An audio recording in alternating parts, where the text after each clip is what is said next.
Hello friends welcome to रिटा होप। आज हम देखा और ओएससीसी तरफ जो हमारा प्रिलिमिनरी एग्जाम हमार थिला वाइटल स्टैटिस्टिक असिस्टेंट 2023 ओके जोटा कि 18/11/2023 तार नोटिफिकेशन आसला। तार एग्जाम डेट पड़े प्रिलिमिनरी एग्जाम डेट 11/3/2024 आ 12/3/2024 आपणकर इन 2 सेसन इच डे धीरे हम आपंकर जोटा गोटे सेसन पड़ो टोटाल 125 क्वेश्चन 125 मार्क ओके। यहाँ under directorate of health intelligence and vital statistics Odisha under एग्जामटा ओके। भूल हेले 0.25 आउ ठीक हेले 1 मार्क मिल ओके।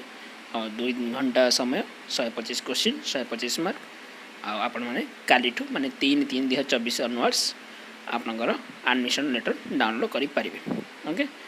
यूजर आईडी पासवर्ड देख जमी आप सब कर ओके। यहाँ थी छोटे नोटिफिकेशन लिखाई देखो लास्ट लिखाई बोर्ड रे normalisation of score will be done to bring parity of scores of candidate belonging to different batches okay. Normalisation हम आम जानी समझते okay. All the best for your exam and keep learning okay. सब learning आउ पढ़ते भलसे परीक्षा में all the best thank you.